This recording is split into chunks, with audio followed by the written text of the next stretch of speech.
WALL-E looks like a sweet love story about a little robot who collects junk. But hidden inside that G-rated Pixar movie is one of the bleakest predictions about the human race ever put in a kid's film.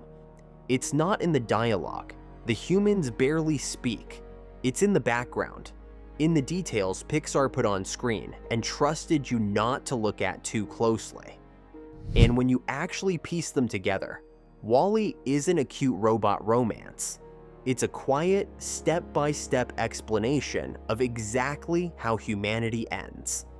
I'm going to walk you through the clues, all of them right there in the movie, and by the end, you'll see the one detail that shows we were never coming back.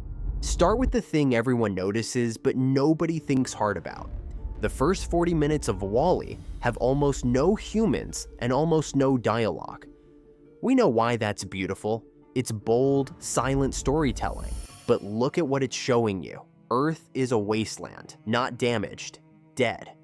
Towers of compacted trash as tall as skyscrapers. No plants, no animals, no people. Just one small robot still doing his job, centuries after everyone left. And here's the first detail Pixar slips past you.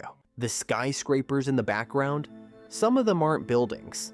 They're stacks of garbage built as tall as the real skyscrapers next to them. Humanity produced so much waste, it literally built a second skyline out of trash. Pixar shows you this in a wide shot and moves on. But sit with it. That's not an accident of pollution. That's a civilization that consumed until the planet was buried, and then simply left. And the company responsible is everywhere, by and large. On every sign, every product, every ruin. One mega corporation. Remember that name, because the movie is about to tell you it didn't just sell products. It ran the world. Here's the detail that turns WALL-E from an environmental fable into something much darker. Watch the old video messages from the by and large CEO. He's not a businessman. He's addressing the entire human race like a world leader. In the movie's backstory, by and large didn't just dominate the market. It effectively became the government. One corporation controlling all consumption, all media, all of it. And when the planet became too toxic to live on, it wasn't a government that evacuated humanity. It was the corporation. They sold everyone a 5-year luxury cruise off-world, while the robots cleaned up. Except, watch what the CEO says in a later panicked message. The cleanup failed. Earth was declared unrecoverable. And here's the chilling part. The plan was quietly abandoned. The humans on that ship were never told. They just kept cruising. 5 years became 700. Think about what Pixar just showed you. Humanity didn't die in a war or a meteor. It shopped itself off its own planet, handed control to a corporation, and got comfortable enough to never ask when they were going home. That's not a disaster. That's a choice, made slowly by everyone. And now the part that genuinely unsettles me. What became of the humans themselves on that ship, the Axiom? When we finally meet them, they can't walk. Their bones have weakened over generations of floating in hover chairs. They never look up from their screens. A robot feeds them liquid meals through a cup. They don't talk to each other face to face. They video call the person floating right next to them. They've been babied by automation so completely that they've forgotten how to be human. Here's the detail most people miss. Look at the portraits of the Axiom's captains over the centuries. Pixar animates them changing. The early captains look like normal, upright humans. Each successive one gets rounder, softer, less able. Pixar drew human devolution as a portrait gallery, right there on the wall, and most viewers never even register it. Over 700 years, comfort didn't just make humans lazy, it physically reshaped them. And the darkest touch, they're happy. They're not suffering. They're smiling, entertained, comfortable, which is exactly why nobody ever tried to leave. The movie's real horror isn't that humanity was destroyed. It's that humanity was content to be.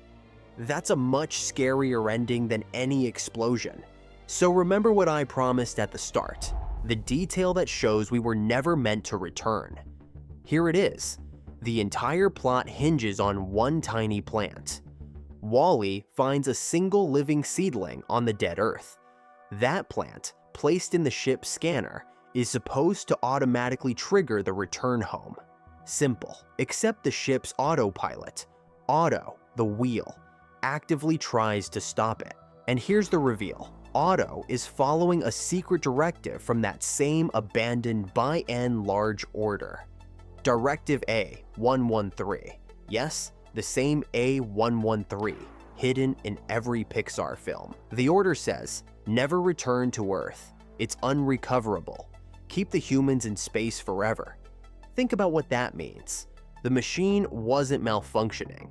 It was following humanity's own last instruction, an instruction to give up on Earth permanently. The corporation had already decided, centuries earlier, that going home was off the table. The humans on that ship were, by design, never supposed to return. Humanity didn't just leave Earth. It left a standing order to never come back. And it took a robot who didn't understand the order, who just fell in love and wanted to protect one little plant, to break it. Now, let me be fair and argue the other side, because Wall-E is ultimately a hopeful movie, and I don't want to oversell the darkness. The optimistic reading is right there in the ending. Humanity does come back. The captain stands up on his own two legs, a genuinely triumphant moment, and fights to return. The humans relearn how to live, how to plant, how to build. Over the closing credits, Pixar shows us civilization slowly rebuilding, art style by art style, across generations. The message isn't humanity is doomed. It's never too late to stand back up. And that's a fair and beautiful reading. Wall-E is not a nihilistic movie, but here's why the darkness still matters. The hopeful ending only happens because of a chain of near impossible luck. One surviving plant, one curious robot, one captain who happened to get curious. Take away any one of those, and the humans cruise forever, smiling, until the end. The movie gives us hope, yes, but it shows us how thin that hope was. We almost didn't make it, and we did it to ourselves. That's the part that lingers. So here's where I land. Wall-E, Under the Love Story, is a step-by-step account of how a species can end itself. Not with a bang, but with comfort. Buried in trash of its own making, floating away on a cruise it was too content to leave, following a standing order to never look back. Pixar put all of it right there on screen in the background, and trusted us not to look too closely. Most of us didn't. Now I want your honest take.